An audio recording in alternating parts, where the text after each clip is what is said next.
light and night, because the flaring is continuous. But that is money that is flared, but that is what has been going on in this country. Every time they will come and review deadline to stop gas flaring, but it's not done. So that flaring is going on, and that's the same fate that the communities in that Bara Ube area are currently suffering from. But I understand that the inferno has been brought under control. And you know, if it explodes, because it is gas, once there is explosion and fire, it moves with the wind. So it's a terrible development, and it could have been worse. It could have been worse. The casualty rate and the level of destruction of communities and so on could have been far worse, because it's going with the wind, you know, catching fire, moving with the wind. So I thank my dear colleague who brought this motion. And even for this facility, it may interest you to know that Shell, the major partner that's running this facility, they were not even paying ground rents or any kind of even tax to the state. I had to send a bill when the mover was my speaker for 8 years, almost, to make law, and then to make a case for even ground rents and tax to be paid. But I'm happy that I was informed from 2-3 months ago that the fight we started, that Shell had considered and that they had paid the first tax to the state, just about 3 months ago, which they challenged, but they settled out of court, luckily. That's what the government informed me. So that is the situation we are managing. So I will advise, when you come to the prayers, that this Senate will have to, maybe the committees, relevant committees, will have to conduct an inquiry, not the executive, because we don't believe that the executive understands the challenges that our people have been suffering all these years. But maybe if the joint committees look into the matter, we can have a report to look at and then interface with NMPC, now whatever it is called, and then the operators and the regulatory bodies to see what steps can be taken to determine the adequacy of the measures that have been taken, and also steps that can forestall further development. Mr. President and my dear colleagues, thank you very much for your sympathy and understanding, but this is the fate that we have been suffering in the national interest, the contributions, not just Bayelsa, not just Bara Ube, but all the producing communities and states and local governments in the Niger Delta. Thank you, Mr. President. Thank you, very distinguished Senator Dixon. That is a very worrisome motion. Because, first of all, the facility brings serious foreign exchange to Nigeria, because it is from there that the gas is processed and sent to the Bonny terminal for export. So a very big source of foreign exchange earnings for our country. And still on the 14th of May, as he said, the explosion occurred, causing serious panic to the residents and widespread poisonous gaseous infusion into the atmosphere. And then, like you observed, because the people have no place to run to, otherwise they go into the Atlantic Ocean. They have to live with it, breathe the air. Those who had no asthma will now have asthma. And those who had no cancer will now have cancer. And this, for me,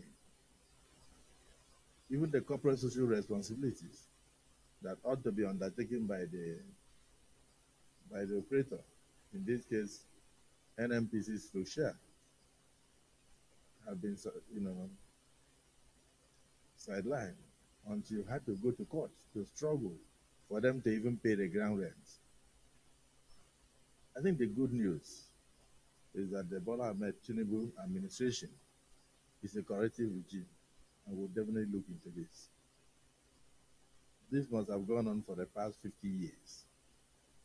And unless you visit the area, you cannot understand. That is Niger Delta. So we will also bring this to the notice of Mr. President. He's barely almost 1 year in office and is very determined to do things differently. So he will look into the plight of the oil producing areas, not just Bayelsa. And this kind of incident is one that I know he will not tolerate. Because in many places where crude oil is produced, they also have standards. They have standards. So people don't do anything anyhow. They take cognizance of the possible fallout of oil exploration and exploitation. And where they fail, they pay billions in compensation to the communities. The motion fell short of asking that the operators should pay billions to compensate the people who are being injured. Because we may never reclaim life. So let's look at the prayers and see whether we can make something out of it. But on behalf of the 10 Senates, we send our condolences to the families who must have lost their loved ones and to all the victims of this unfortunate explosion. Prayer 1. Call on the government to immediately investigate and ascertain the cause of the explosion as well as its effects. Any amendment? Amendment, yes. Mr. President, my name is Yunus Akitunde. I wish to amend the first prayer to read thus: to call on the Senate to immediately investigate and ascertain the cause and magnitude of the explosion as well as its effect by setting up a joint committee of the Senate that consists of the Committee on Gas, Host Communities, Upstream, and Environment, and report back to the Senate within 4 weeks. And possibly downstream. And possibly downstream. I saw some. Yes, I saw Ahmed. The Senator Adam Toshimole. The motion has been moved. You second the motion to amend prayer 1 to include, instead of calling on the government, we are calling on the Senate to set up a high-powered committee made up of the Committee on Upstream, Committee on Gas, Committee on Downstream, and also the Senate Committee on Environment. So immediately commence investigation into the remote and immediate causes and possible effects of this explosion, and then report back to the Senate within a specific time. Do you second the motion? Mr. President, sir, my name is Adams Oshomole. I hereby support the motion. Yes. As amended. Okay. Yes, please have the Senate information. Well, Mr. President, this is an observation on that amendment. The first three were to call on the Senate. The Senate will not be calling on itself. Rather, we just said that the Senate, through its committees on, so I hope that can be so amended. Yes, direct the Senate. Yes, thank you, sir. The Senate leader, in his direction, is saying that the Senate should immediately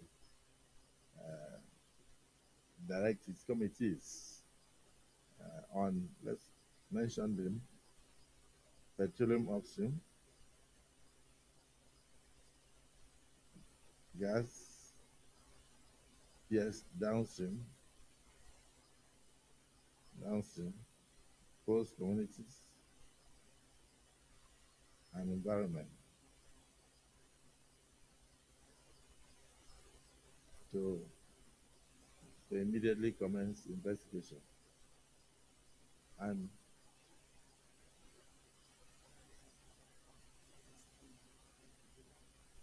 right, it's good to make it so that it will not be unwieldy. Uh, so unless you are going to set it up like ad hoc committee, in which case you will take the chairman and the vice, and then so you don't have more than 12 people doing the investigation for optimal results. What's your opinion? Yeah. Mr. Senate President, I think it's very important to involve the Committee on Health, because when you look at the main body, the issue of damage to earth, damage to the lungs, and high risk for asthma, that is the protection of people themselves. It's very important. So you want to propose that we set up an ad hoc committee consisting of the chairman and vice chairman Yes. of the various committees. Yes, You Your understand? Excellency. So that they can commence investigation because one of the committees have up to 10, 15 members. So if you bring all together, you may end up with a 60-man committee. But we want results. So, and we want representation. So you can recraft the amendment. Recraft the amendment. I move that ad hoc committee comprising of the chairman and the vice chairman for various committees, such as all the committees involved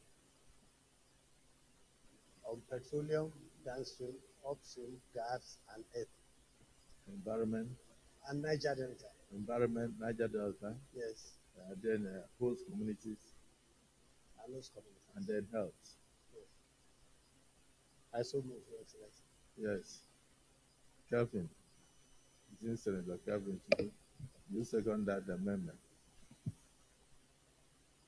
Mr. President, distinguished colleagues, I second the motion that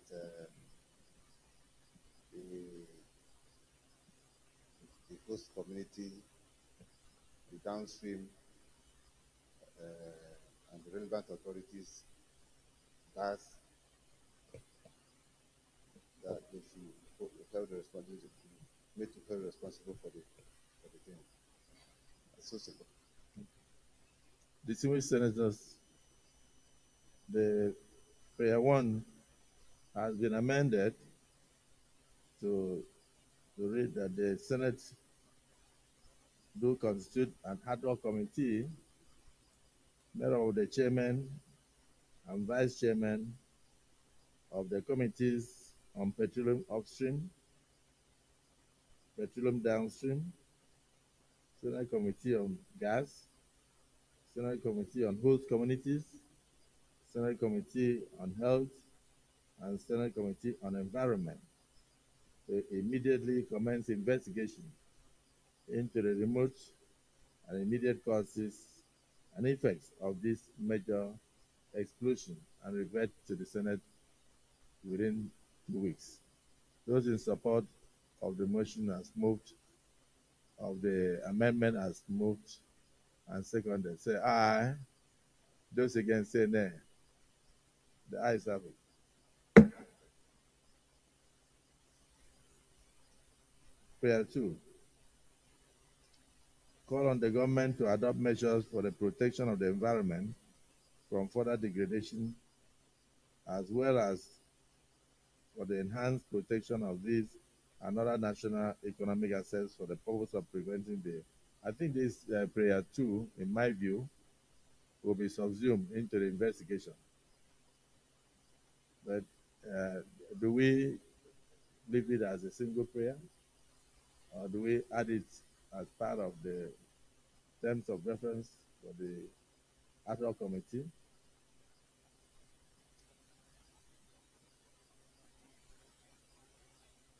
It seems to be a difficult situation. Okay, those in support of prayer two say aye.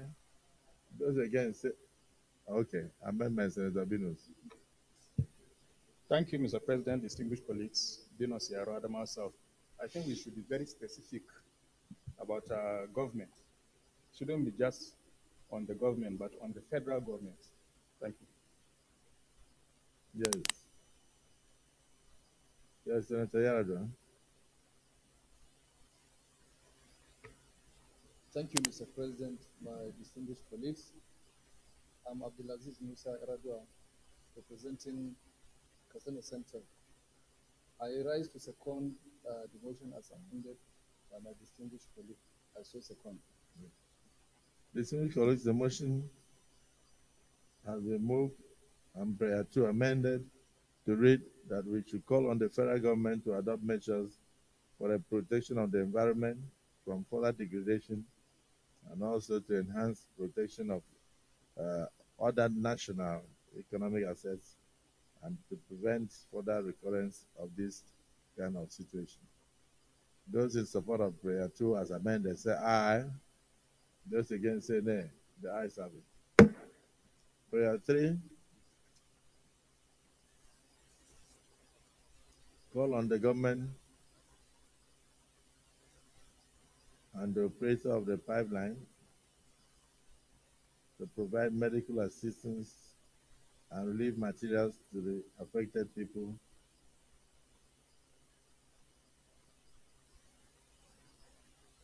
Those in support of prayer too, yes, Senator Yaradua. Thank you, Mr. President, distinguished colleagues. I also rise to amend prayer 3 to read to call on the federal government and not the government. I so move, Mr. President.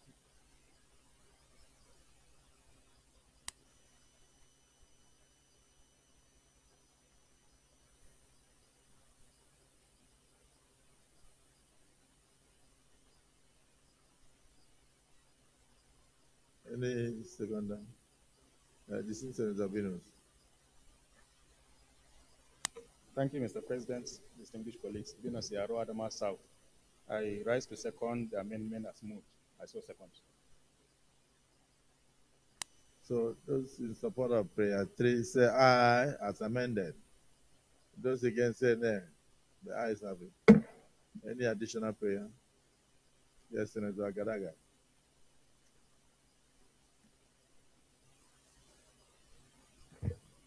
Mr. President, distinguished colleagues, the additional prayer I'm proposing is to call on the oil and gas companies operating in the area to immediately commence integrity tests on all the pipelines and installations in their areas of operation to avoid further occurrence.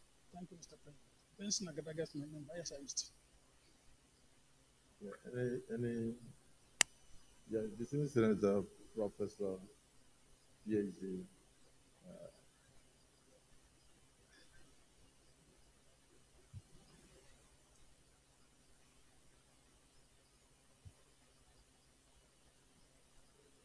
Please, give me a time, please. Professor of warfare, try and check your microphone. Thank you, Mr. Senate President. My name is Jimo Ibrahim Foronsho, representing Ondo South Central District. I second the additional prayer moved by my able brother that we conduct integrity test. That the operators, in that area conduct integrity test to the pipeline to see how good and how safe those pipelines are. Mr. Senate President, I second that motion. Thank you, sir. Distinguished colleagues, An additional prayer has been moved and seconded that integrity tests be conducted on most of the pipelines to avoid future reoccurrence of this situation. Those in support of the additional prayer say aye. Those against say nay. The ayes have it. Yes, distinguished Senator Anthony Ani. Mr. President, distinguished colleagues, my name is Senator Anthony from Ebonyi South. I think what I wanted to say has been overtaken because I was trying to draw attention to the fact that this is a kind of investigative panel that it should have been after the report from the committee that some of these actions should have been suggested. Thank you, sir. Yes, noted. I think we are more or less adding terms of reference to the committee. When we get the holistic report from the ad hoc committee that we have set up, made up of all our various agencies connected with the petroleum industry and associated environmental committees, I think from there we'll know what to do when the report comes before the allo chambers. So your observation is noted. Let me, on that note, thank distinguished Senator Benson Kogowe for bringing this unfortunate tragedy to our notice, and to say that we hope that when the committee swings into, the ad hoc committee swings into action, they will do proper investigation, and then they will make recommendations, which we will definitely involve the government, and being a listening government, something will be done about it.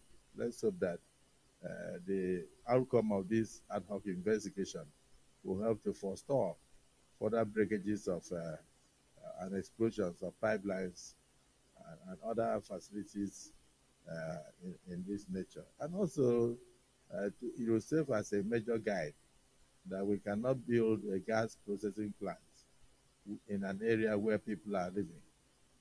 Because one day it's almost like a tragedy waiting to happen. So to avoid loss of lives and this kind of incident, that it's important that we also look at the location and the siting of these facilities to protect lives and properties of all Nigerians. So I thank you for bringing this to the fore, and I pray that this will be the last time that this kind of thing will happen. My heart goes out to the people affected and the victims, and I extend the condolences of the 10th Senate today. Thank you. Yes, point of order, Senator Yaradua. Thank you, Mr. President, my distinguished colleagues. Once again, I'm Abdulaziz Musa Yaradua, representing the good people of Kasena Center. Mr. President, I'm also coming under,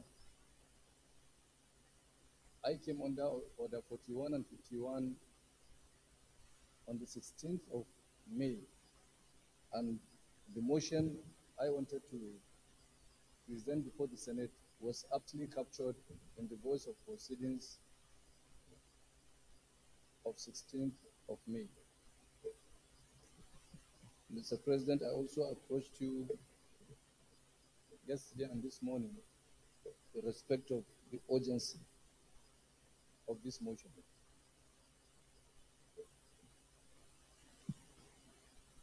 With your kind permission, You are coming under Order 41 and 51. We had do. It was under the same voice of proceedings with Senator Benson too on the 16th of, that was last week. So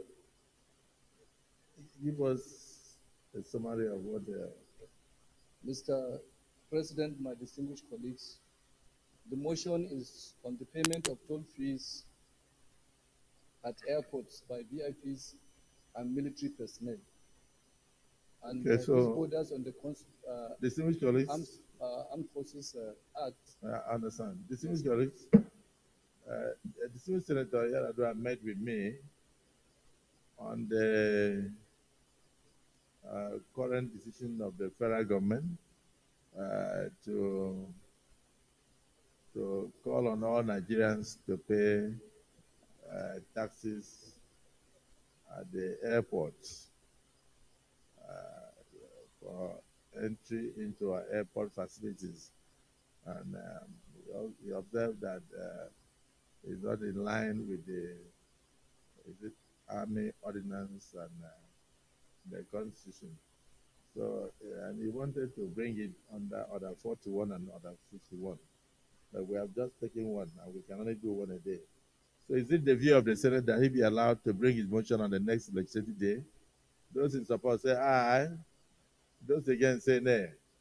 The ayes have it. So you can bring your motion on the next legislative date. Leader of the Senate. Thank you, Mr. President.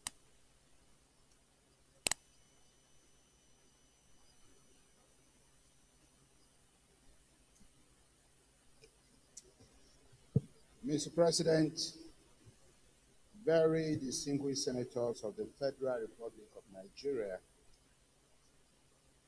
the first business of the day is the presentation of a House bill standing in my name on the Agricultural Research Council of Nigeria Act Amendment Bill 2024, HB 767. Mr. President, you may wish to invite the Clerk of the Senate to read the short title of the bill. Clerk of the Senate. Mr. President, distinguished senators, Agricultural Research Council of Nigeria Act Amendment Bill 2024, HB 767, first reading.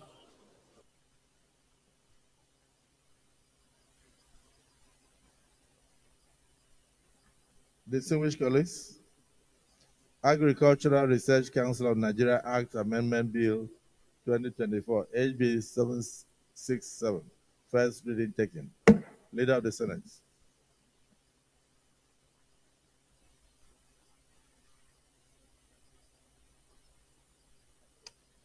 Mr. President, very distinguished colleagues, the second business of the day is the presentation of a bill standing in the name of most distinguished Senator Nwoye Tony on the National Directorate of Employment Act Amendment Bill 2024, SB 123. Mr. President, you may wish to invite the Clerk of the Senate to read the short title of the bill. Clerk of the Senate. Mr. President, distinguished senators, National Directorate of Employment Act Amendment Bill 2024, SB 123, first reading.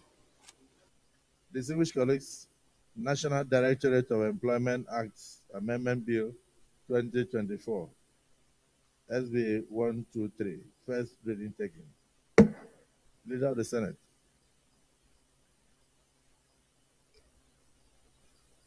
Mr. President, distinguished colleagues, the third business of the day is the presentation of a bill standing in the name of most distinguished Senator Osita Ngo on the Maritime Operations Coordinating Board Act Amendment Bill 2024, SB 438.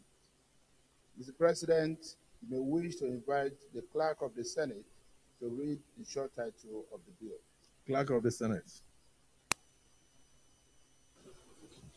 Mr. President, distinguished senators, Maritime Operations Coordinating Board Act Amendment Bill 2024, SB 438, first reading.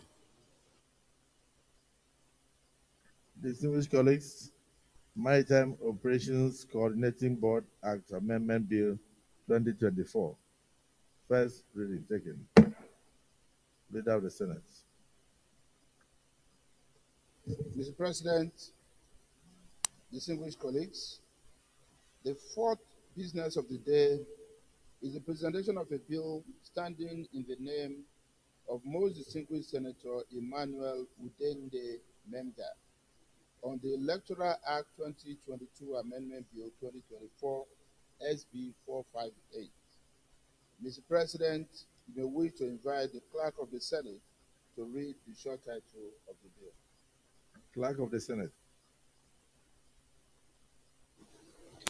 Mr. President, distinguished senators, Electoral Act 2022 Amendment Bill 2024, SB 458, first reading. Distinguished colleagues, Electoral Act 2022 Amendment Bill 2024, SB 458, first reading taken. Leader of the Senate. Mr. President, distinguished colleagues, the fifth business of the day is the presentation of a bill standing in the name of most distinguished Senator Oluwole Fashuyi Cyril on the Tertiary Education Trust Fund Act Amendment Bill 2024, SB 459. Mr. President, you may wish to invite the Clerk of the Senate to read the short title of the bill. Clerk of the Senate. Mr. President, distinguished senators, Tertiary Education Trust Fund Act Amendment Bill 2024, SB 459, first reading. Distinguished colleagues, Tertiary Education Trust Fund Amendment Bill 2024, SB 459, first reading taken. Leader of the Senate.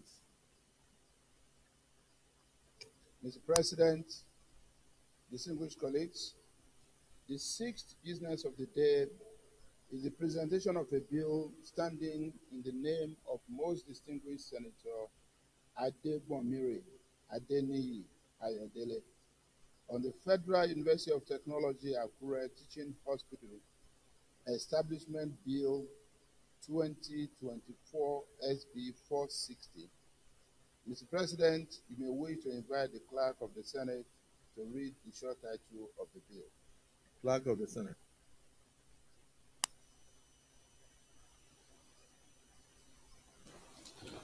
Mr. President, distinguished senators, Federal University of Technology Akure Teaching Hospital Establishment Bill 2024, SB 460, first reading. Distinguished colleagues, Federal University of Technology Akure Teaching Hospital Establishment Bill 2024, SB 460, first reading taken. Leader of the Senate.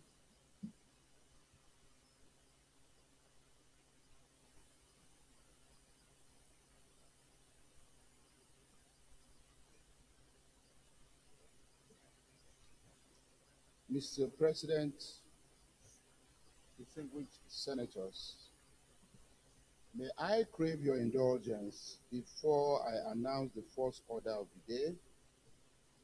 As hinted yesterday, there is a presentation to be made at the request of Mr. President by the chairman of the Senate Committee, the Senate Committee on Media and Publicity.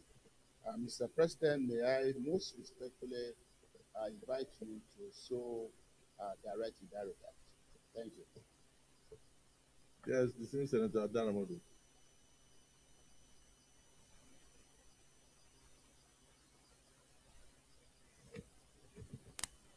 Thank you very necessarily, Mr. President. I remain,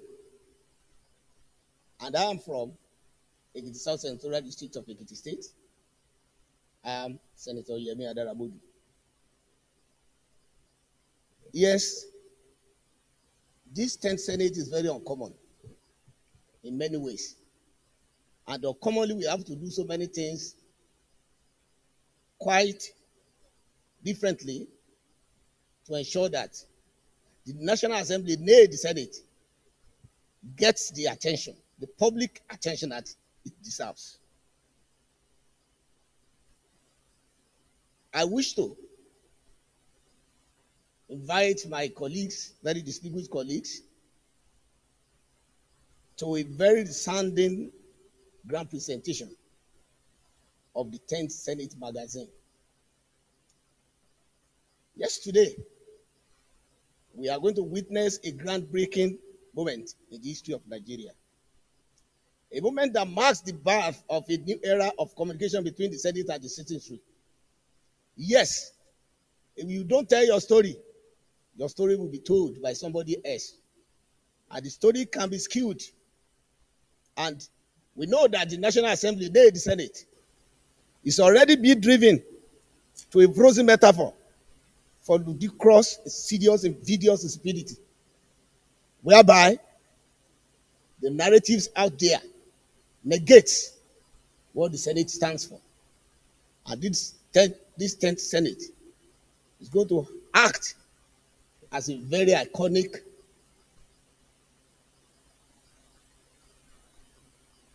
metaphor for something better than what the unsuspecting public is taking the Senate for. For the first time in the annals of our great nation, the Senate has bestowed upon us the Senate, the 10th Senate magazine. And it is a platform that will bridge the gap between the Senate and the people it serves. This visionary initiative of the leadership of the 10th Senate is deliberately intended to foster transparency, understanding, and engagement as we strive to build a stronger and more inclusive democracy. Your Excellency, Mr. Senate President, may I seek your leave to take a moment to share the light on the noble institution of the Senate.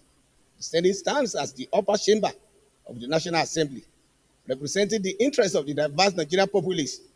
It is here, in the hallowed hall of legislation, that the voices of the people find resonance and their concerns are addressed through thoughtful deliberations and legislation. The 10th Senate magazine, a beacon of progress, is an embodiment of the Senate's commitment to open dialogue and effective communication with Nigerian people, within and outside. Then its pages, you will find a tapestry of stories, insights, and ideas that reflect the rich chronicle of our nation. It will serve as a platform for the Senate to share its legislative achievements, initiatives, and aspirations, while also providing a voice to the diverse voices of our citizens. As we embark on this journey together, let us embrace the power of knowledge and dialogue. Let us seize this opportunity to strengthen the bond between the Senate and the people as we walk hand in hand towards a brighter future for our beloved nation. Mr. Senate President, I extend my very heartfelt gratitude to the President of the Senate, who himself is the publisher, distinguished senators, and the editorial team who have contributed to the birth of this 10th Senate magazine. Your dedication and commitment have brought us to this momentous occasion, and we stand united in our pursuit of a more informed and engaged society. Distinguished colleagues, I invite you to immerse yourself in the pages of the 10th Senate magazine as active participants in the democratic process in shaping the Nigerian nation that we envision. Together, let us build bridges, foster understanding, and create a legacy of progress that will resonate for generations to come. I want to thank you for us to mark the beginning of a new chapter in our collective journey towards a stronger, prosperous Nigeria. Mr. Senate President, sir, without engaging in a very unnecessary verbosity, I think I want to stand for you to allow me to present a copy of this magazine for you, your eminent personality, to present it to our dear colleagues. I so move and I crave. Thank you very much.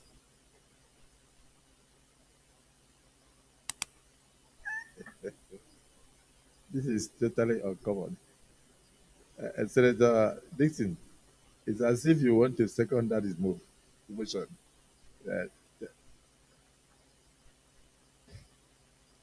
Henry Seraki Dixon. I think the presentation is one of the sometimes the light-hearted moments that a serious body like the Senate needs to once in a while indulge in. So I think we commend the presentation, which was not verbose, which was precise and to the point, but admittedly very uncommon. I was even conversing with my colleagues here whether the magazine is already in existence, because I know a lot of us would have wanted to cite it and maybe use this occasion to present it and go through the publications. But even without seeing it, all of us believe that the publisher is the Senate president, and everything there will be as good and very uncommon. And also, the editor-in-chief, who was not verbose, is doing a great job as our spokesperson. And he has our support, and we believe that all of us will look at this magazine, feature in it, and from time to time, read the publications. And we hope, and we invite the public, the Nigerian public, and the general public within and outside this country to also avail themselves. In addition to other publications, other channels, this will be an additional channel by which the public can access and be part of what we are doing. Thank you very much, Mr. President.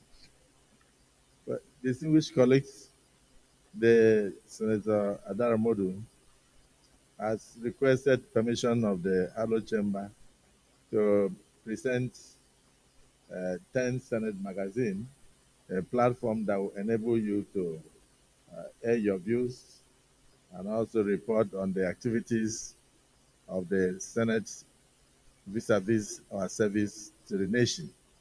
And it has been seconded by very distinguished Senator Dixon that yes, he can go ahead to present it.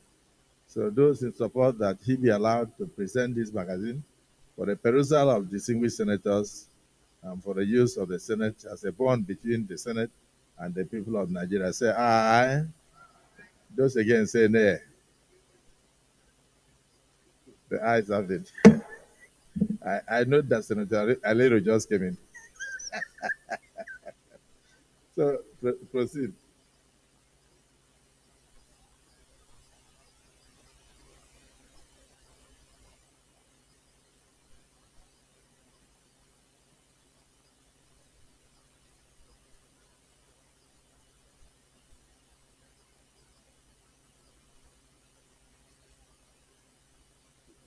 The Senate leader, please approach.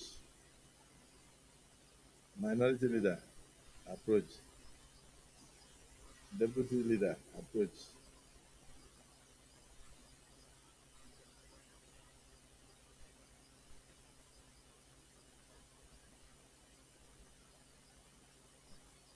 Distinguished Senator Alero. Distinguished Senator Alero, you can approach.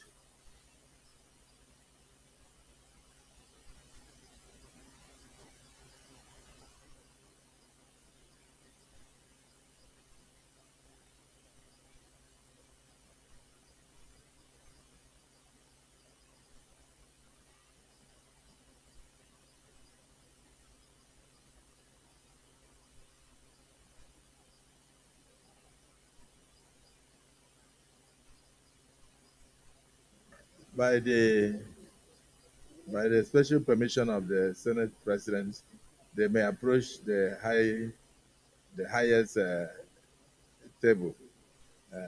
By the special permission of the Senate President, the Senate Senator Carlo, you may also approach. The Senate Senator.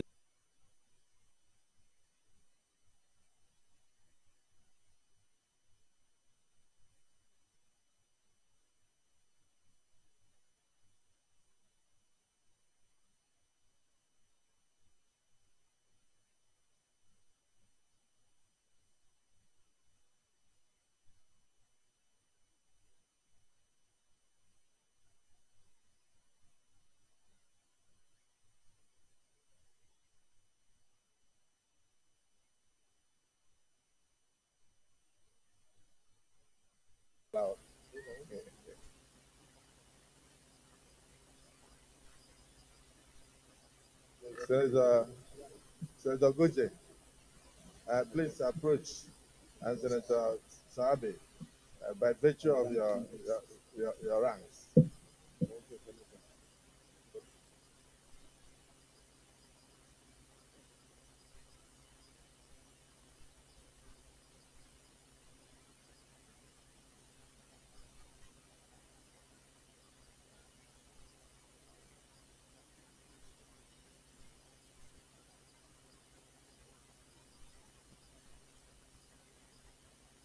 What of the Senate President Emeritus? If you don't mind, you can approach. Uh, uh,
well, nobody can say no. Where is Senator Ome?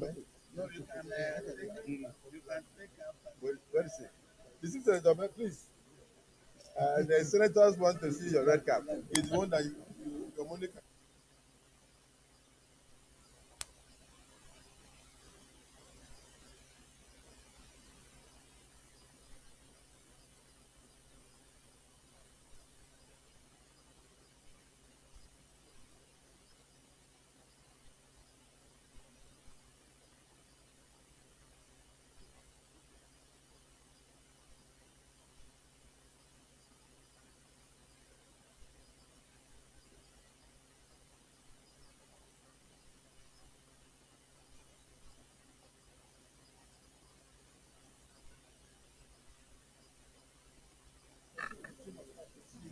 I thank all ranked and distinguished senators who have decided to unveil this 10th Senate magazine.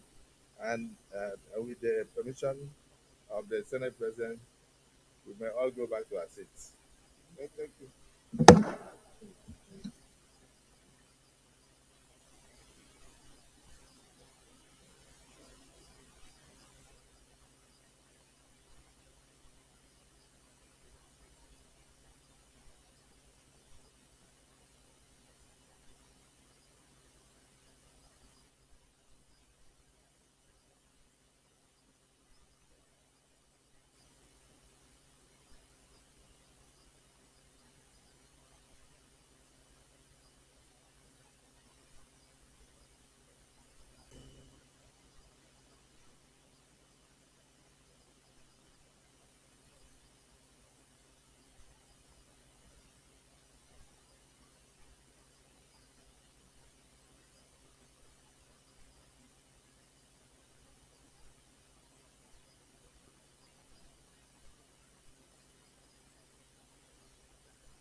Ourselves, and also to say that this will give us a veritable platform to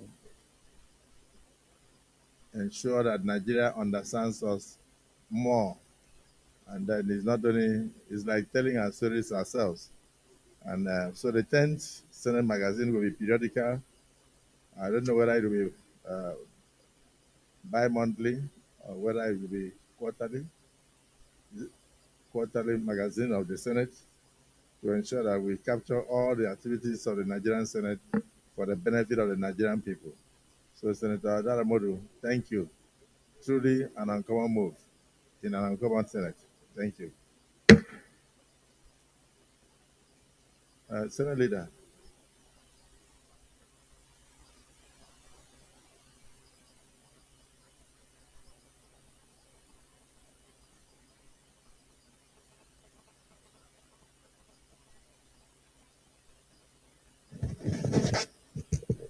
Mr. President, oh,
Leader of the Senate.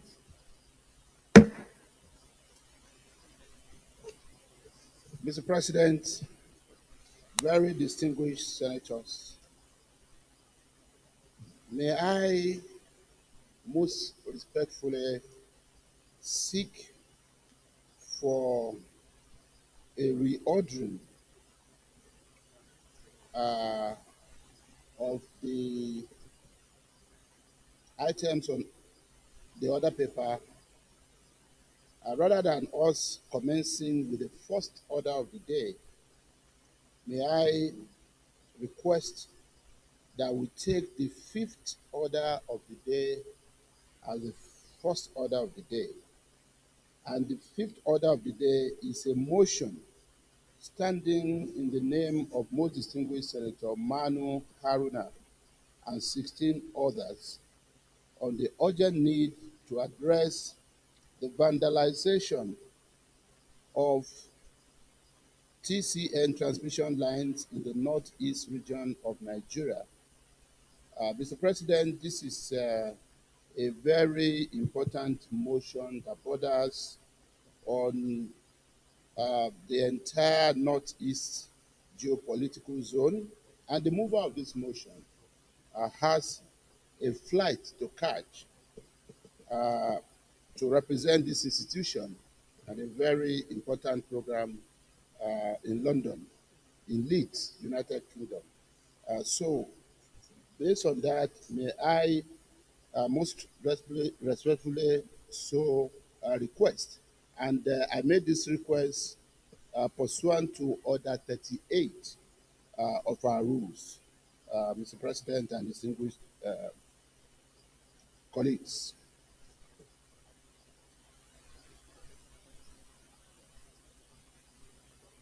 Minority Leader. Mr. President, esteemed colleagues, I write to second the motion ably moved by the Senate leader. As so second. Distinguished colleagues, in line with our Order 38, the Senate leader has requested that we do approve that he moves forward the fifth order of the day in order to enable the mover of the motion to travel for an assignment by the Senate. Those in support of the motion and the realignment of the items on the order paper say aye. Those against say nay. The ayes have it. So you may proceed. Mr. President, distinguished colleagues, the first order of the day as amended is a motion standing in the name of most distinguished Senator Manu Haruna and 16 others on the urgent need to address the vandalization of TCN transmission lines in the northeast region of Nigeria. Mr. President, you may wish to invite most distinguished Senator Manu Haruna to move the motion. Distinguished Senator Manu Haruna.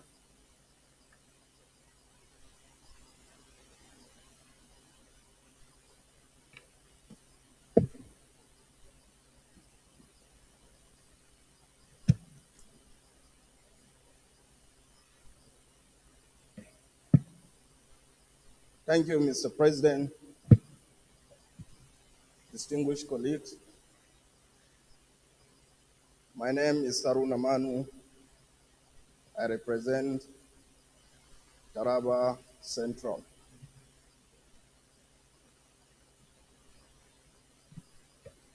Urgent needs arise to move a motion for the urgent need to address the vandalization of TCN lines in the northeast region of Nigeria.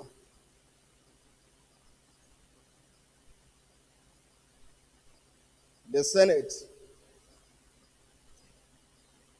notes that the vandalization of critical electricity transmission infrastructure poses a significant threat to the economic prosperity, public health, safety, and security of the northeast region of Nigeria.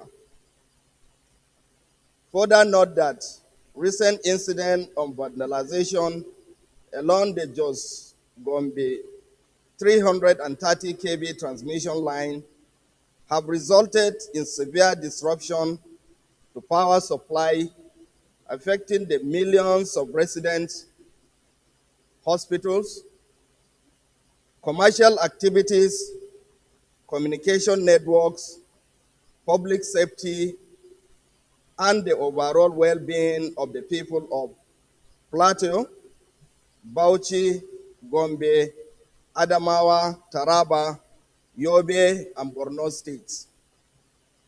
Aware that the frequent vandalization of transmission lines, especially the disruption of TCN towers, not only disrupt the electricity supply in the affected states, but also compromises essential services such as healthcare and education. It also exacerbates insecurity issues and imposes a heavy financial burden on public resources for the repair and replacement of infrastructural damages. Further aware that the indirect effect of power outages on food production further strain the food inflation of the country, impacting the availability and affordability of agricultural products, particularly in the Northeast region, which is a major cultivator and producer. Informed that the proposed alternative transmission line route, namely the construction of the Makodi-Jalingo 330 kV transmission line, offer a viable solution to mitigate the risks of vandalization and improve the resilience and reliability of the electrical infrastructure in the region. Also inform that by investing in alternative transmission routes and enhancing security measures, we can safeguard the well-being of our communities, promote economic stability, and ensure the reliability supply of electricity for all residents and businesses. Further informed that the Presidential Power Initiative, PPI, agreement between Nigeria and Germany aims to boost Nigeria's power infrastructure by rehabilitating and expanding its electricity grid. It involves the construction of new power plants, upgrading existing ones, and improving transmission and distribution networks. Germany, through its development bank, KfW, is providing financial and technical support for this initiative. Conscious that it is profitable for the nation to enhance accessibility and affordability of high-quality power supply services to support these states and their citizens.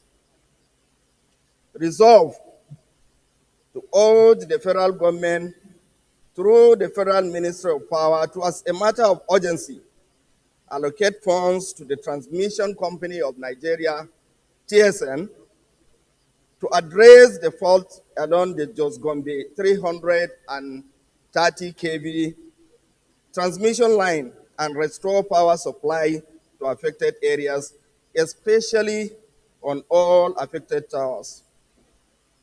Also urge the federal government of Nigeria, in line with the Renewed Hope agenda of President Bola Ahmed Tinubu, to expedite the construction of the Makodi-Jalingo 330 kV transmission line in alignment with the Transmission Rehabilitation and Expansion Program, TREP, and the Presidential Power Initiative, PPI, to connect the Northeast region to the Southeast Transmission Network. Mandate the Federal Ministry of Power to implement the recommendation outlined in Section 209, 210, 211, 212, and 213 of the Electricity Act 2023 to enhance the security of transmission infrastructure. Also, to collaborate with security agencies and local vigilantes in host communities of TCN transmission line to deter and prevent acts of vandalism. I so move, Mr. President. Thank you. Thank you. Dismissed Senator Goje.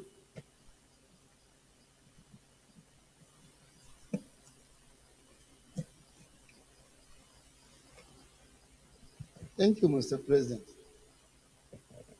I am Mohammed Benjamin Ogoje, representing Gombe Central in Gombe State. Mr. President, I stand to second and support this very important motion, which borders on the extreme hardship being experienced by all the states of the Northeast including parts of Plateau State. Mr. President, for over 1 month now, the Northeast region, all the 6 states and part of Plateau have been in total darkness 24 hours, non-stop. And the reason is just because some few towers of the 330 kV transmission line have been vandalized, and the transmission line has been supposedly working on these towers for the past maybe 30 or 40 days. Up to now, no tangible result has come out. Mr. President, it is very appealing that a very, very important part of this country, comprising 6 states and part of Plateau, can be kept in darkness non-stop, and nothing to show on the part of TCN to show that they are really very serious to solve this problem. People have been complaining in Mama. We have gone to them, I've written to them. Our governors have talked to them, traditional rulers, national assembly members individually, and yet there's no result.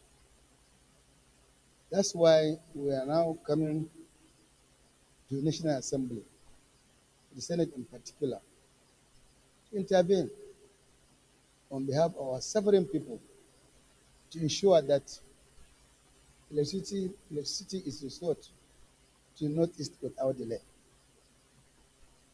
The mover of the motion has also touched on the need, I think I need to explain that, on the need to construct the Makate Jalingo 330 kV line.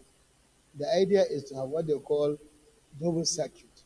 If we had this Makute Jalingo line, if we have faults along Jos, on the line, you can still, the 6 states can still get light through the Makade Jalingo Yola Gombe transmission line. That's what they call double circuit. But what we have now is single circuit. And it doesn't cost much if we can do that. That will solve the problem of electricity in the Northeast. Without doing that, any small fault, even if one tower is affected, the entire region will be in darkness. So, Mr. President, we urge you to intervene in addition to these 3 prayers, possible to personally call, because it's very, very serious. People are desperate. No, as a result of this lack of electricity, there's no water. There's no water, and because of this, there are serious health problems. And there are serious health problems. In fact, there is hunger. So many things are associated with this lack of electricity, to the extent that we have very serious challenge of security because of, as a result of darkness. Because crooks, thieves, bandits prefer darkness to light, and that's what's happening.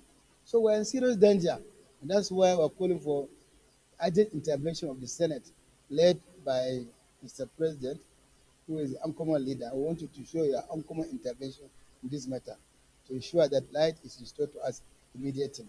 Thank you, Mr. President. Senator Kaka. Thank you, Mr. President, and my distinguished colleagues. My name is Kaka Shehu Lawan. I represent the good people of Borno Central Senatorial District. Mr. President, I want to align myself with the mover of the motion and very distinguished Senator Goje for the contributions they made on this floor. And in addition, Mr. President, it will interest these hallowed chambers to note that some parts of the Northeast had no light in the last few years. Of recent, the other parts that had light was vandalized. As we speak, government institutions such as airports, schools, hospitals were being run on generators. And you know how costly AGO is in this country. I don't know between AGO and dollar, which is the the essential commodity now, I can say. Mr. President, sir, the essence, the primary purpose of government is the provision of security and welfare of the citizen. So here is a complete region of Nigeria that has no light as a result of attitudes of criminals and vandals. So I support this motion and call on my colleagues to also support this motion with a view to providing electricity to the northeastern parts of this country. I thank you most sincerely for the opportunity, and I thank my colleagues for the opportunity. Thank you, sir. Distinguished Senator Ahmed Lawan, please. Thank you very much, Mr. President. Very distinguished colleagues, I am Ahmed Ibrahim Lawan, I represent TAB North. Mr. President, I stand up to support this very important motion, and of course,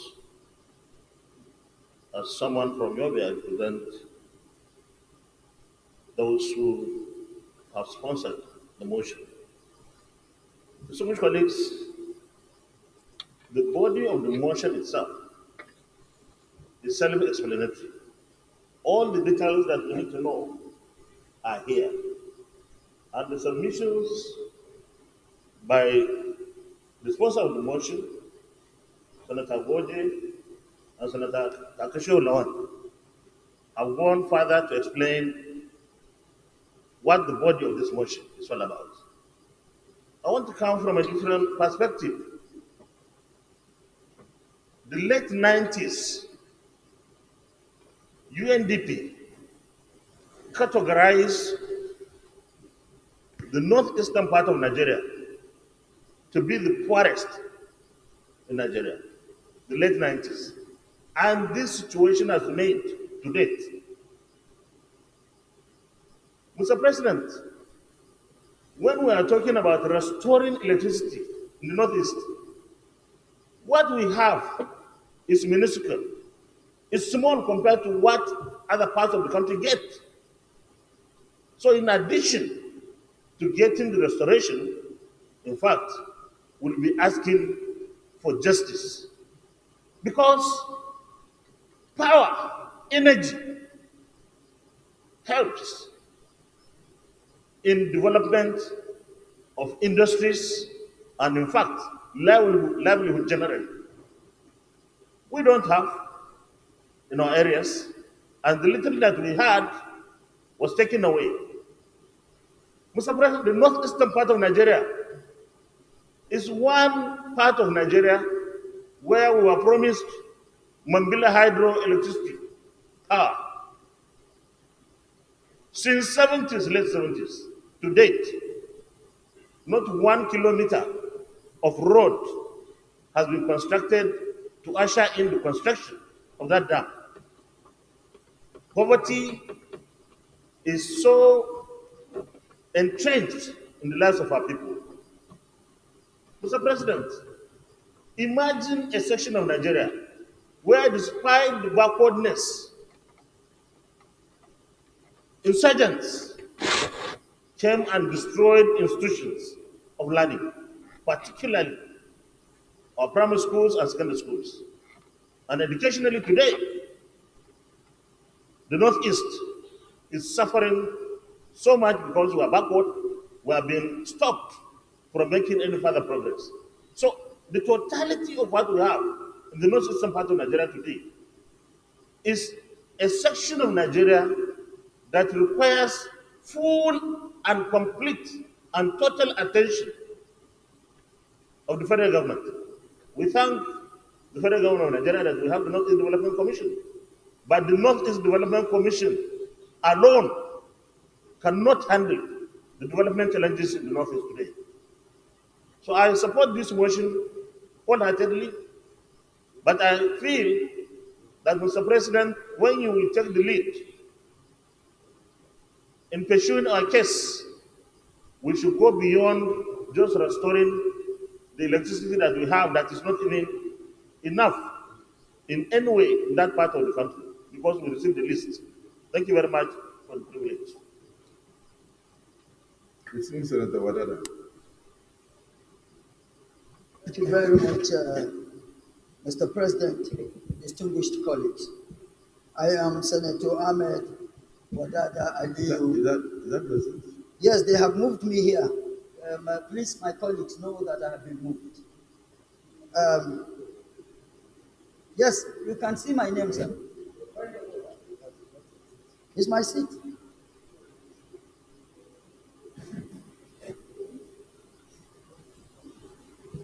Can I continue, sir? Leader of the Senate, did you take into consideration the peace of the Senate before you move in there?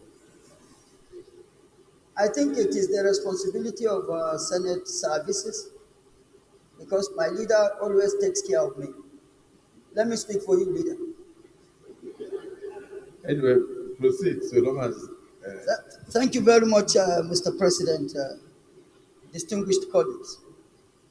This is a very, very vital, important, and significant issue that is being brought to bear or to the fore. I sympathize with the people of Northeast for lack of electricity for more than a month, which speaks volume of negativity in every facet of our livelihood today. But this issue, because of the importance of power in contemporary world, shouldn't be only confined or limited to Northeast. It is a general problem. And so really and truly today, without electricity, you virtually can achieve nothing. Virtually nothing can be achieved without electricity. The local communication we were used to does no longer exist. It is all to do with our phones. And so without electricity to charge, the natives being able to charge their phones, how do they transact businesses? When the government of today, or the financial system today, preaches, propagates, and does all it can to institutionalize financial inclusion, cashless economy. It is all to do with this. And if there is no power to charge electricity, your phones, how do they transact businesses? As a native, growing up in my local community, what we used to have no longer exists. The traditional grinding machine that will grind corn and all our consumables that need to be grinded. Today, that does no longer exist. You use electrical machines to grind all you need for your daily consumptions. So without electricity, nothing can really be achieved. And this issue of electricity all around the country, Mr. President, like Senator Ahmed Lawan said, as uncommon as we know you to be, this 10th Senate should be much more uncommon in addressing the issue of electricity in Nigeria. Because I can really not understand why the inability to solve this problem in this country. All the sources of power generation that technology has provided in the world today, Nigeria has all those sources of power generation. And yet, we still don't have electricity. My local community is not exempted from the situation of lack of electricity. And we're talking corruption, fighting corruption. How do we fight corruption where life is so expensive, so difficult for people to live? The cost of diesel is a problem. The cost of this is a problem. And the government of the day is doing the best it can. But if we allow things like this to continue the rate at which they are going, Nigerians will not appreciate the efforts of this government. But you notice that the motion is talking about vandalization. It is not that government failed to provide. We have to differentiate it. It is not that government failed to provide. I am going there, Mr. President. No, they start from there, because you have to tailor your contribution towards the motion. The motion is saying that as a result of vandalization of the TCN lines, that the entirety of the Northeast today has stayed without electricity. And then Senator Kaka said that some areas, because of insecurity and also the same vandalization, had even stayed for 2 years. But now, of recent, it has now extended to the whole states of the entire region. So, and then Senator Ahmed Lawan pointed out that federal government has tried to introduce the Northeast Development Commission, and that will help in terms of improving the infrastructure, but it is not enough. The government needs to do more in order to ensure that that area is taken as a special development area. Mr. President, for us to achieve I am. anything. If you are saying that you can't understand why Nigeria has not moved forward in electricity, the same way that you can't understand why some people are tall and some people are short. That is the simple truth. The country is not in dire need of ideas or speeches, but the country is in dire need of action. And what we are talking about now is that everybody must contribute. All hands must be on deck. The vandals must stop in order for the Northeast to have electricity. And government must also do its best to expand the coverage. So I believe we are on the right track. So what's the difference between? So please round up so that Senator Lau has something to say. I am well guided, but we all know that I am not, and shall not talk out of point.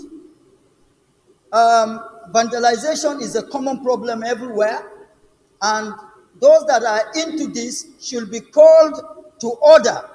And having said that, I did say that the government of the day is doing the best it can to ensure that this situation is being handled.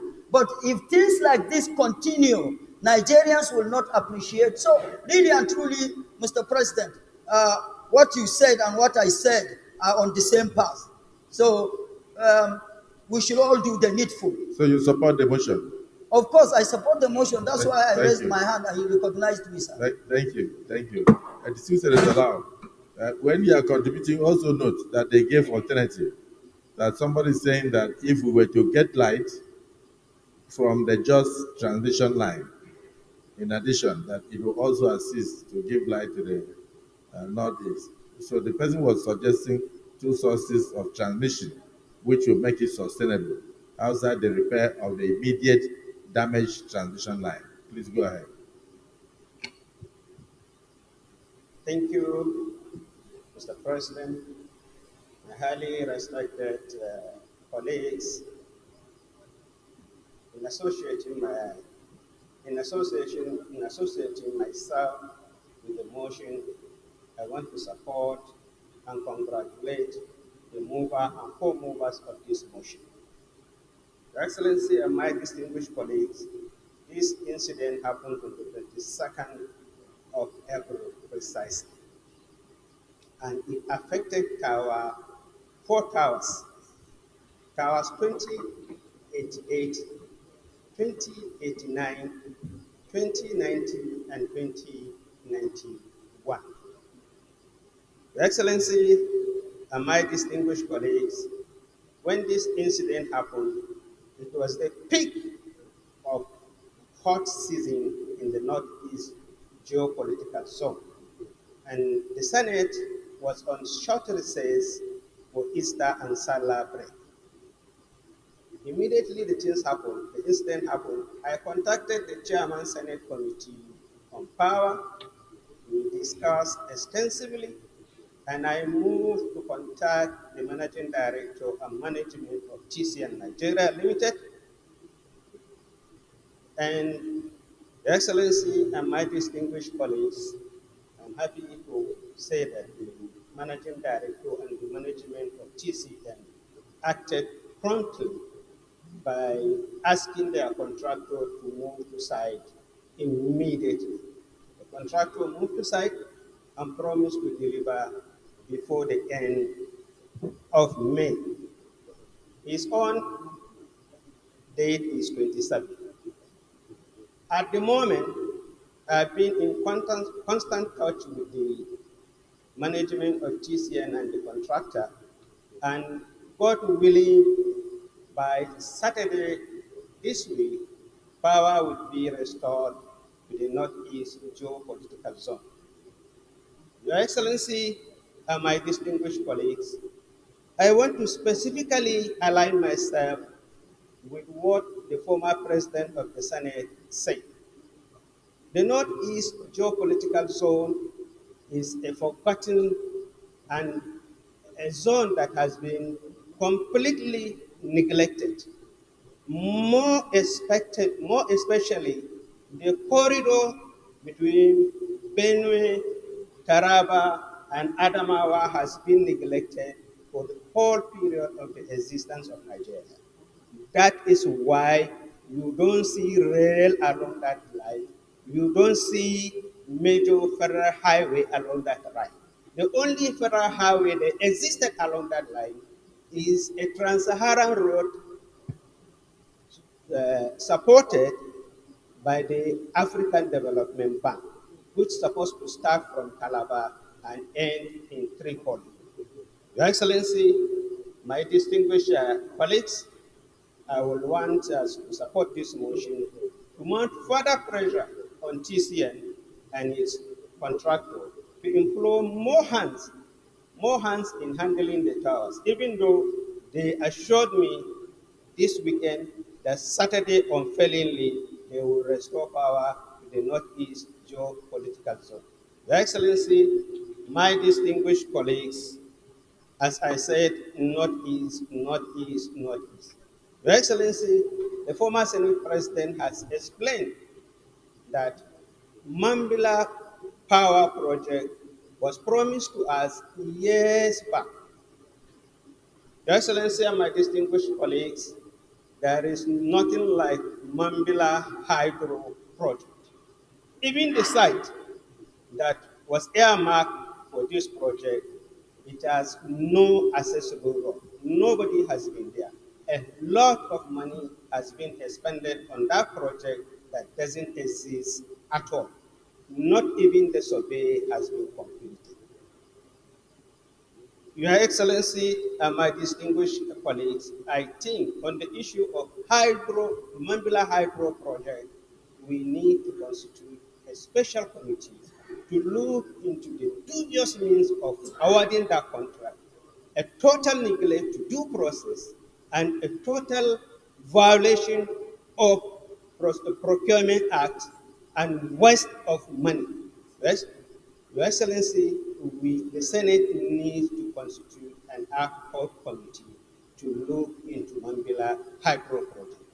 When I was the chairman of public procurement in the Ninth Senate, I was opportune to read the procurement process. Your Excellency, is a dubious process. Nobody is supposed to come up and claim $2 million, $3 million for doing nothing. $3 million will improve the life of citizens in the Northeast geopolitical zone. Your Excellency, the Senate needs to do something special on Mambila Hydro project. Your Excellency, let me use this opportunity to thank the management of TCN for their prompt action to handle the situation. Your Excellency, the issue of power in the Northeast zone, especially during the hot season, has its own untold hardship on our people. People lost their life, lost their business. People have so many health issues because of lack of power during the peak period of hot season in the Northeast geopolitical zone. And in supporting and associating myself with this motion, I second the motion and congratulate all those that put their heads together to bring about this motion. I so second. Thank you. Senator Leno.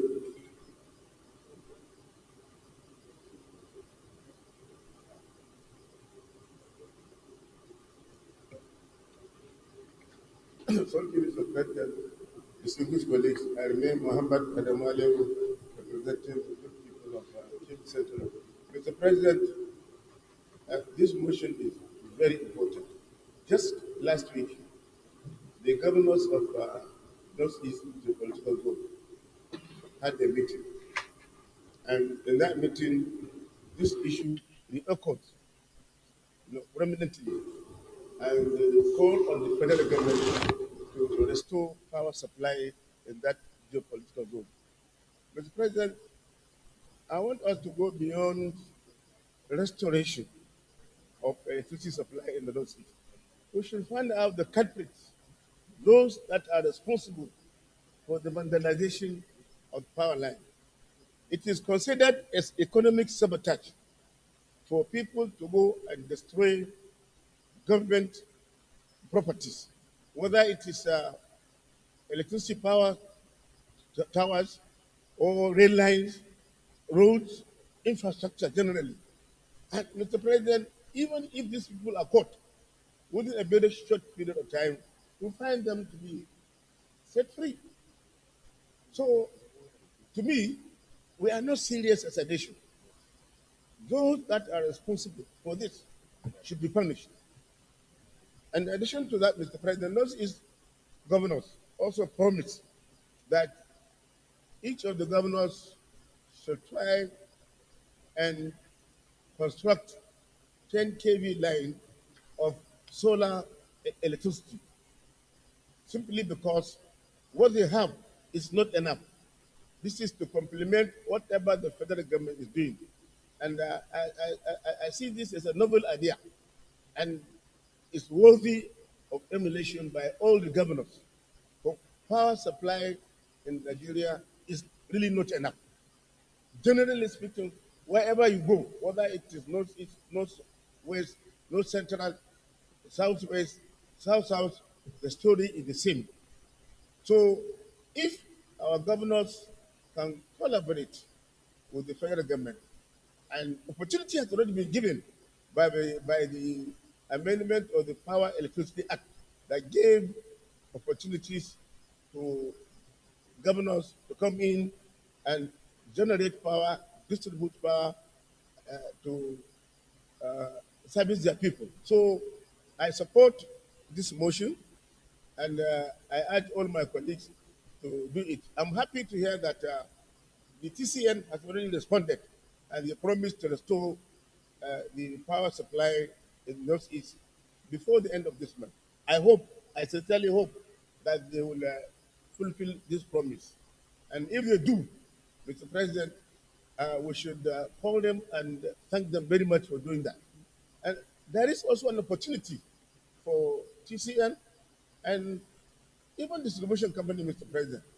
The former president, President Buhari, signed a bilateral agreement with the German government when Angela Merkel, the former chancellor of Germany, came into Nigeria. He complained that our major problem in Nigeria is power supply. And she immediately directed Siemens, it's an electricity giant. It's a very big company that is known for electricity supply and generation. She directed that company to come and study the power problem in Nigeria and do their best to handle it. And I understand they are already in the country and they have done quite a lot of work. So we should also see the opportunity of directing TCN to instruct Siemens to go and see what's happening in the Northeast with the view of restoring power supply. And so that's my case, Mr. President. Thank you. The civil colleagues there is really nobody that is opposed to this. And one of the things that the civil senator Alero pointed out is that even the governors are already exploring ways of bringing additional power supply to the northeast through the green energy, through solar. and by constructing about 10 kilometers, 10 kilowatts of solar panels. And I think this is a noble idea. But also recall that when the ambassador of Germany to Nigeria came, we brought up the issue of the Siemens contract. And then we pointed out that the initial intention was not for them to become suppliers of equipment. It was supposed to be a turnkey project where they will bring the equipment, install the equipment, run the equipment for a while, and then hand over to Nigerians. But I think somewhere along the line, somebody went and tried to change them to suppliers, which means they can come and dump the equipment here and go back home. And then they said that we have capacity to install. And at the end, they will make nonsense of the effort of the former administration. So we pleaded with the ambassador to do everything possible to go back to the original agreement, where the Siemens will come not just as equipment suppliers, but will come in on a turnkey level, supply the equipment, install the equipment, test run the equipment, run it for a while, and then train our people and then hand over to our people. So I do hope that the Committee on Legislative Compliance is monitoring to be sure that that decision of the Senate is being adhered to. Otherwise, we'll have equipment lying at the wharf for the next 10 years without being cleared. So, having said that, we can go into the prayers unless Sabisu Mustafa, you have something to add. Your Excellency, the Senate President, distinguished colleagues, in lending my voice to this all-important motion ably presented by Senator Manu, is that we should also come back to the actual motion, which is about vandals. We have said all we can about electricity supply, how epileptic it is, and the efficiency.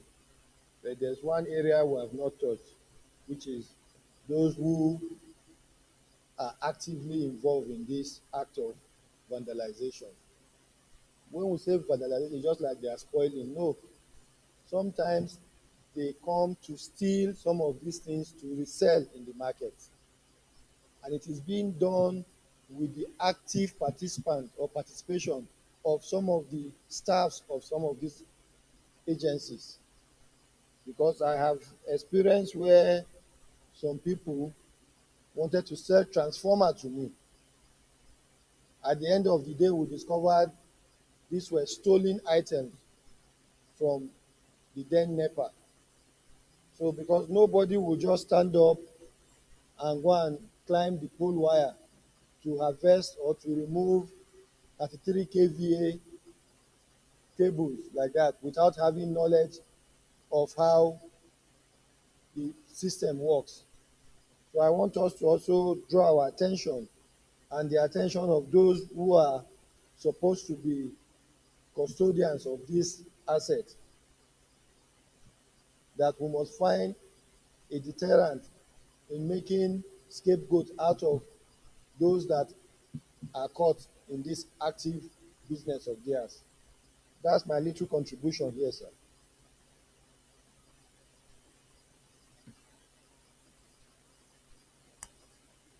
Senator Jimmy Kuta. Thank you, Mr. President, distinguished colleagues. My name is David Jimkuta, representing the good people of Taraba South, the headquarters of Korarofa Kingdom. Your Excellency, thank you for the opportunity that you give me to contribute to this motion heavily brought by my senior brother, His Excellency Haruna Manu, Taraba Central. Your Excellency, the issue is not to restore the power back to the Northeast. The issue is how to safeguard those assets. I was privileged to speak with the director of Yola Distribution Company. He told me particularly that we, the consumer, leave all those assets as if we are not part of it.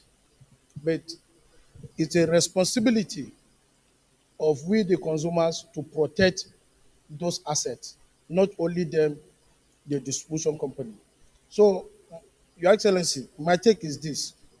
Let me appreciate the effort of all the governors in the Northeast for what they are doing. But I want to suggest that, or add to that, the effort is to create maybe task force or something to protect those assets from those people that vandalize and destabilize the power, not only in the Northeast, they are everywhere, Your Excellency. And those people, they are heavily armed. In my constituents, they came to vandalize one transformer with 6 AK-47 rifle. They tied somebody that was close there. They tied him, and they did what they did. So, Your Excellency, I think we should put more our decision to protect the asset. The measure is to safeguard the asset is more important. Thank you, Your Excellency.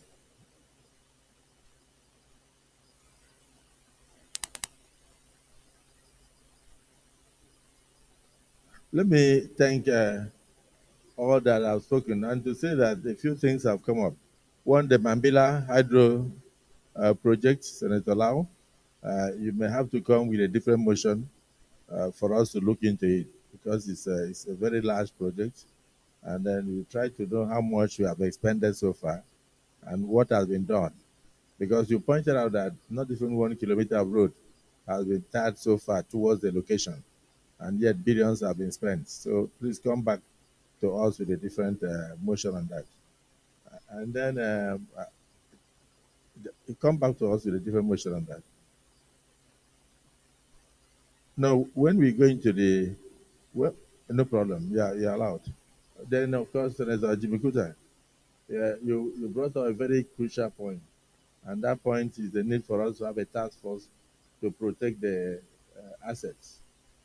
So I think that is also, that will be part of our recommendation so that people can try to make sure that those things are safe. And then the third part of it is that when they are arrested, they are set free. So we should also make sure that the law is stringent. That is our responsibility to look at the existing acts covering that area to know whether we can strengthen them with a view to ensuring that anybody who aids or abets any act of vandalism is also a vandal. Anybody who aids or abets acts of vandalism is also a vandal.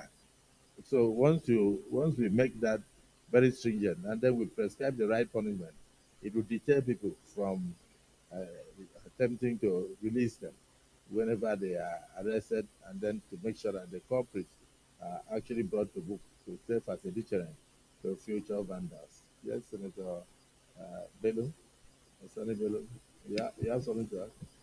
Thank you, Mr. President. Distinguished colleagues, my name is Abubakar Sani Bello, representing Niger North. Mr. President, since we're talking about vandalization, I think I would like to suggest that efforts should be made to power all communities along the transmission line. That will give them a sense of ownership. Once you power the communities along the transmission line, it gives them a sense of ownership and they'll protect those facilities. At the moment, some of these communities just see light, but they don't benefit from light.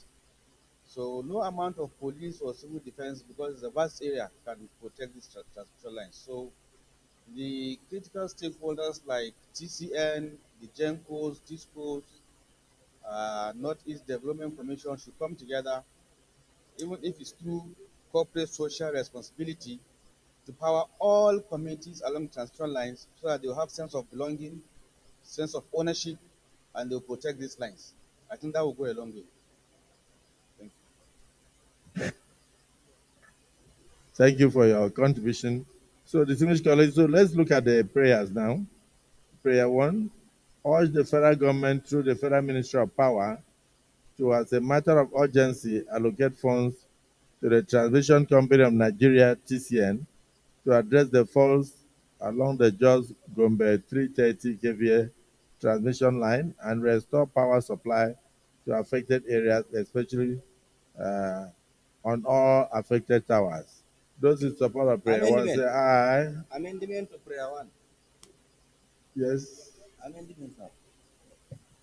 Mr. President, thank you once again. My name is Kakashio Lawan. I rise to amend Prayer 1, sir. Prayer 1 to read urge the federal government through the Federal Ministry of Power to, as a matter of urgency, allocate funds to TCN to address the faults along Jos Gombe, Gombe Meduguri, and Gombe Maiduguri Damaturu 33 kVA lines, because these are all existing facilities, sir. So I want Gombe, Maiduguri, and Maiduguri Damaturu to be included. So I so amend the prayer to include these two lines, sir. Thank you, sir. I so move. Thank you.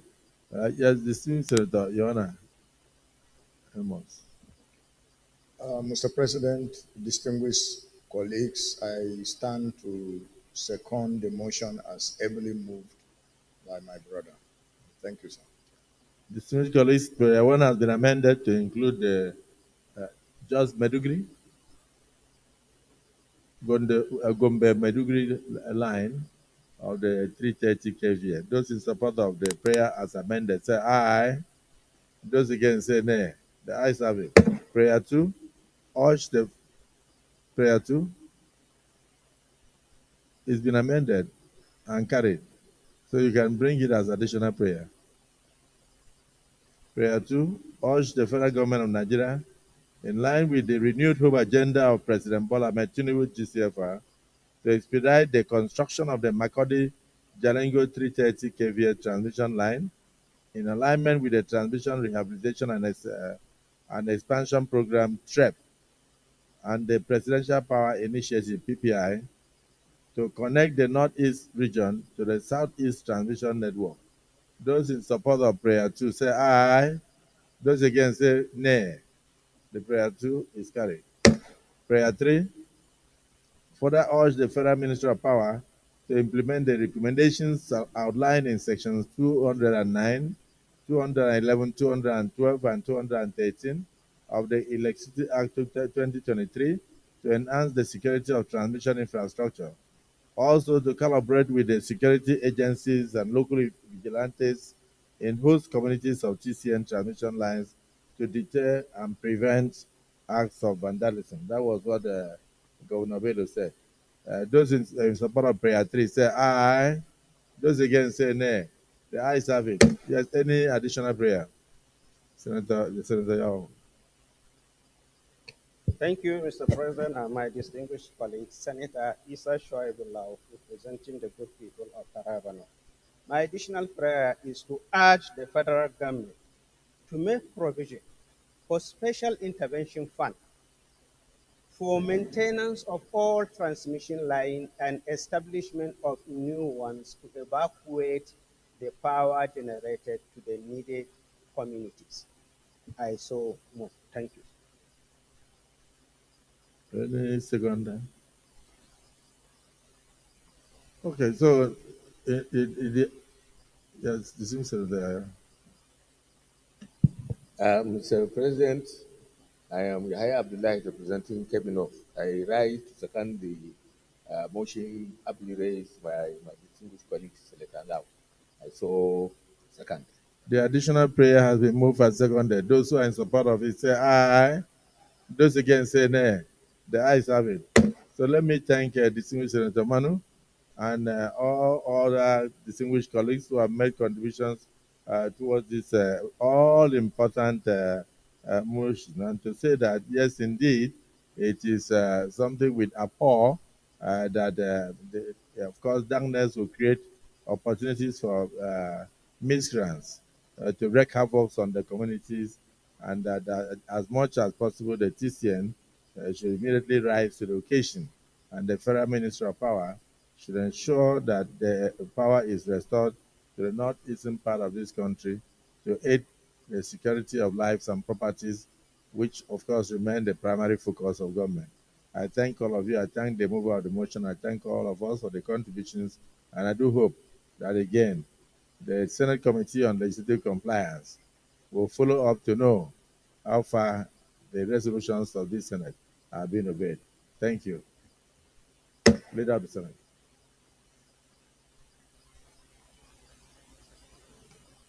Thank you, Mr. President. Mr. President, distinguished colleagues, the second order of the day is the second reading of an executive bill standing in my name on the National Anti-Doping Bill 2024 SB 455. Distinguished senators will recall that the bill was read for the first time in this chamber yesterday, Tuesday, 21st May 2024. Mr. President, with your permission, Mr. President, I would like to present the lead debate on this bill before my motion for the bill to be read a second time. Yeah, proceed. Thank you. Mr. President, very distinguished colleagues, it is with utmost pleasure that I rise to lead the debate on the general principles of the bill for an act to domesticate and enforce in Nigeria the United Nations Educational, Scientific, and Cultural Organization UNESCO Convention against doping in sports and to implement Nigeria's obligation to the World Anti-Doping Code, international standards, and for related matters. The bill was read for the first time on Tuesday, 21st May 2024. This is an executive bill sent by Mr. President and Commander-in-Chief of the Armed Forces of the Federation as part of the country's direct response to the domestication of the International Convention Against Doping in Sports. This multilateral UNESCO Convention and Treaty was adopted by member states at the General Conference held in October 2005 in Paris as measures to be adopted by nationals to prevent and eliminate drug doping in sports. Therefore, Nigeria, as one of the signatories to the treaty, is expected to domesticate the treaty in order to tackle the ugly menace of doping amongst our sportsmen and women. The bill, in a nutshell, seeks to domesticate the UNESCO Convention Against Doping in Sports to, among other things, establish the National Anti-Doping Center for the purpose of combating doping in sports in compliance with the World Anti-Doping Code and UNESCO Convention. The objectives of the bill are to wit, domesticate the International Convention Against Doping in Sports, establish an independent body charged with the responsibility for the implementation of the World Anti-Doping Code and international standards subscribed to by Nigeria, protect the rights of athletes to participate in doping-free sporting activities, to promote fair and equal treatment of all athletes and their health, to coordinate and harmonize effective sports anti-doping program at the national and international levels with regard to detection, deterrence, and prevention of doping, and provide measures for the prevention and control of doping in sports. Mr. President, distinguished colleagues, it is instructive to note that Nigeria, as part of its effort to implement the anti-doping code in line with the UNESCO Convention, had in October 2011 made an interim arrangement whereby the National Anti-Doping Committee was established. However, in view of the fact that the committee was not backed by legal instruments or legislation, its operation and objectivity remain weak and unattainable. As a result, the current administration deemed it necessary to introduce this bill because of its strategic importance and in recognition of the fact that Nigeria is a sport-loving country with numerous sport enthusiasts who view sports as an epicenter of unity and togetherness. Therefore, it is imperative that the Senate aligns itself with the reasoning of the executive as this bill seeks to bring about improvement and ensure fair play in the sporting environment. On this note, Mr. President and distinguished colleagues, I appeal to you all to individually and collectively support the expeditious passage of this bill. Finally, the financial compendium for the establishment of the proposed National Anti-Doping Center is attached herewith for your kind consideration. Mr. President, distinguished colleagues, I thank you. Distinguished Senator Kawu.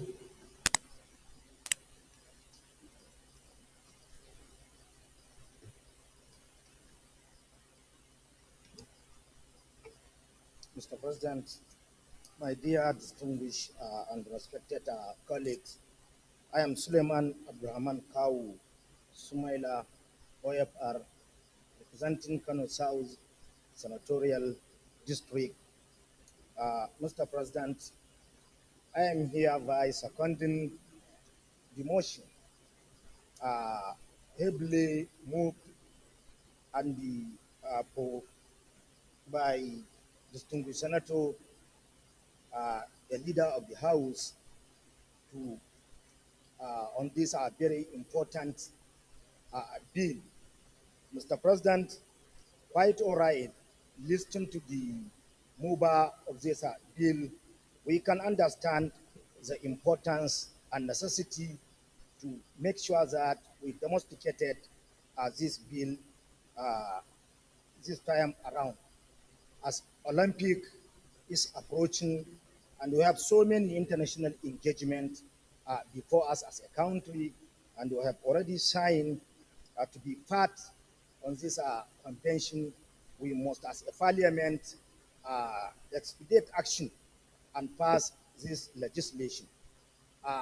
Failure to have this legislation within short period of time, Mr. Speaker, it will lead to suspension or suspending Nigeria from international supporting activities. And it will attract a financial penalties and sanction to our country, more especially this time around where we are approaching Olympics in Paris. Sadly, quite all right. If we don't have it this time around, we will lose a representation and the influence in international supporting activities worldwide. And we must make sure that we have it in order to run away from reputational damage to, as a country. And finally, we may likely be, or we will be isolated from global supporting activities without passing this bill in this time around. Therefore, I am begging and our colleagues to make sure that we give this bill accelerated hearing for us to be part and parcel of international supporting activities which we may join or living for Olympic soon, inshallah. Thank you, Mr. President, and thank you, my dear colleague, by understanding the urgency of passing this important legislation. Thank you, sir. Inshallah. So, did you say that?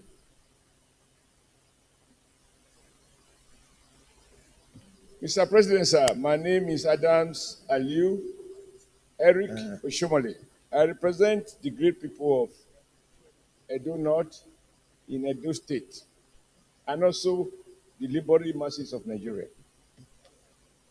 I think this bill, as proposed by the executive and very eloquently amplified to us by the House leader, does not require much panel beating, because we all desire to play a much bigger role in world sports. And it is one area where we are having unpaid ambassadors who, on account of their energy, their creativity, their self-effort, they have put Nigeria on the world map. Whatever we need to do by way of legislation, as proposed and captured in this bill, I think this Senate, as a progressive Senate, should have no hesitation in doing it. And for a matter like this, Mr. President, you may wish to clear those who have captured your attention. Mr. President, you are being arrested. When the referee is arrested, players cannot play.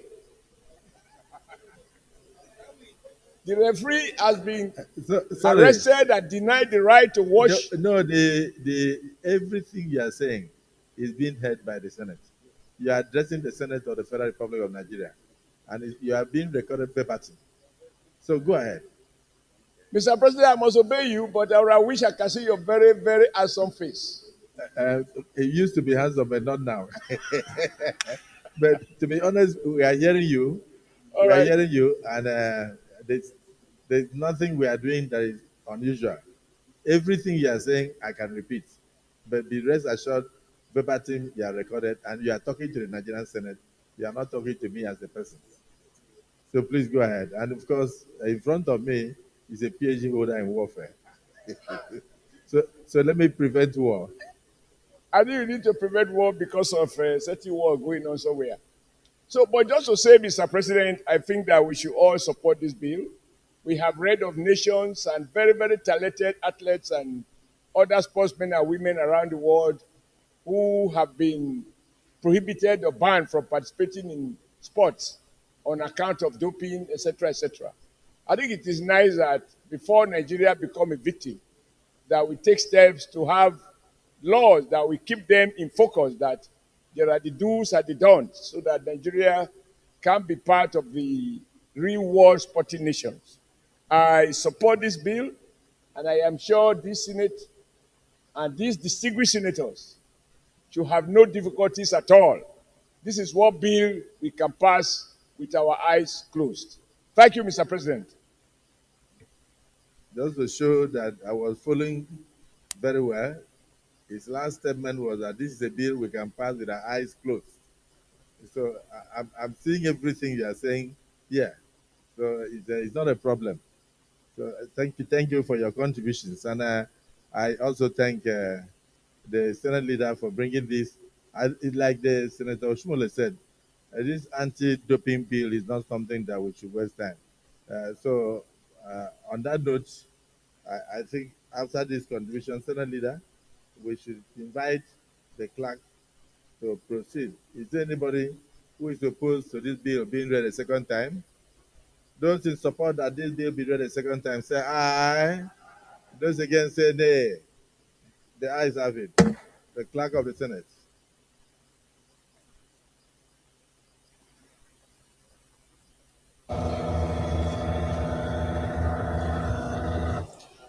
Mr. President, distinguished senators, a bill for an act to domesticate and enforce in Nigeria the International Convention Against Doping in Sports, establish the Nigeria Anti-Doping Center to implement Nigeria's obligations to the World Anti-Doping Code, international standards, and for related matters 2024.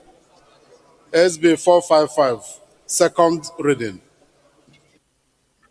Distinguished colleagues, a bill for an act to domesticate and enforce in Nigeria the International Convention Against Doping in Sports, establish the Nigeria Anti-Doping Center to implement Nigeria's obligations to the World Anti-Doping Code and international standards and for related matters 2024, SB 455, second reading taken. This is now referred to the Committee on Sports to refer to the Senate in 2 weeks.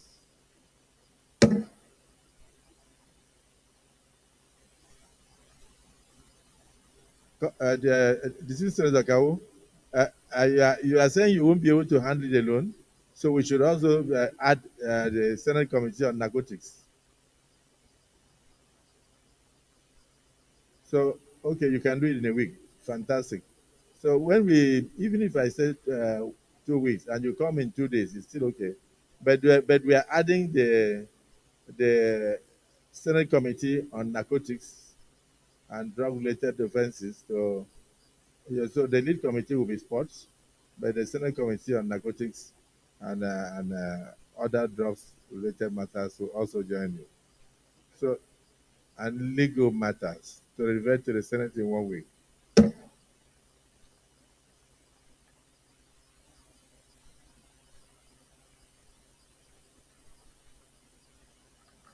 Just with the indulgence of the Senate, I received correspondence from Mr. President. And with your permission, I will just switch.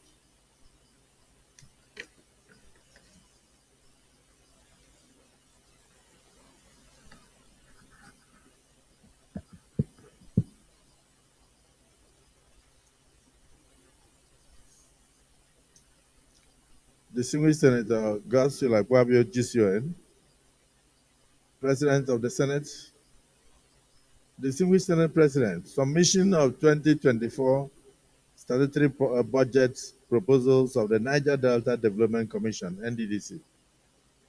In line with the provisions of Section 121 of the Constitution of the Federal Republic of Nigeria, I forward herewith the 2024 statutory budget proposals of the Niger Delta Development Commission for consideration and passage by the Senate.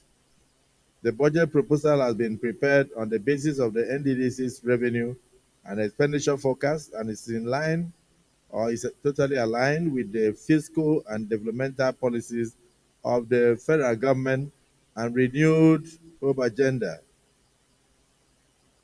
In addition, the budget proposal takes into consideration the 2024 to 2026 Economic Recovery Growth Plan, as well as key assumptions of the 2024 Appropriation Act of the federal government. The Niger Delta Development Commission is prioritizing improvement in security, job creation, youth and women empowerment, social welfare, education and infrastructure, increased productivity in agriculture in order to contribute to the growth, the economic growth of Niger Delta region and the development of the nation at large. While I trust that the Senate will, in their usual expeditious manner, consider and approve the 2024 statutory budget proposals of the Niger Delta Development Commission, please accept, distinguished Senate President, distinguished senators, the assurances of my highest consideration and regards. Sincerely, Bola Ahmed Tinubu, President, Commander-in-Chief. This is referred to the Committee on Niger Delta Development Commission to refer to us in 1 week.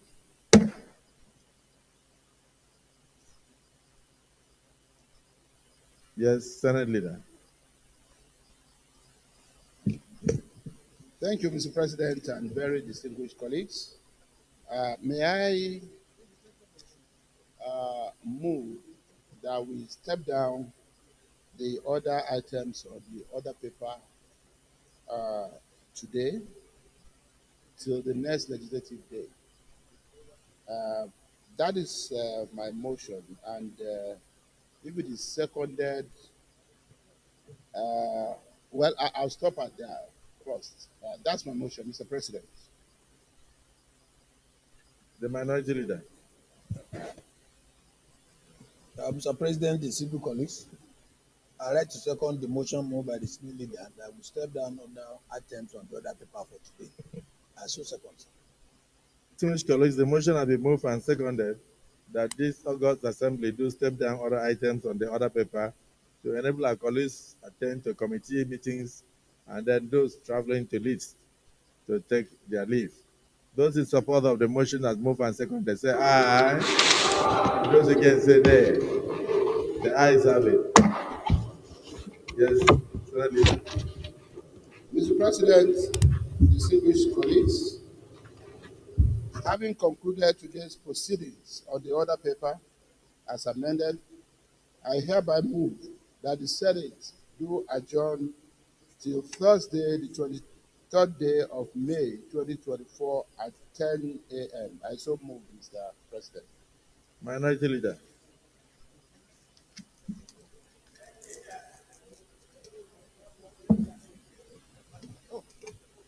Minority Leader.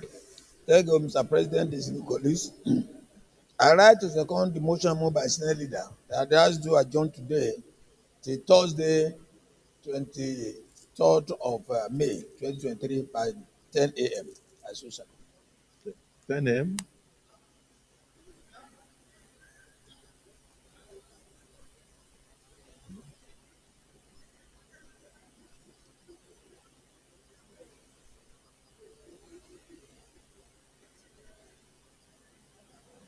Distinguished colleagues, the motion has been moved and seconded that this August Assembly do stand adjourned to Thursday, the 23rd day of May 2024 at 11 a.m. prompt. Those who are in support of the motion say aye. Those against say nay. The ayes have it.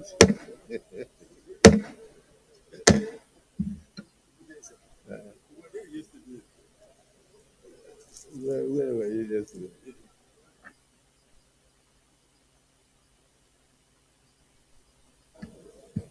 The nays have it.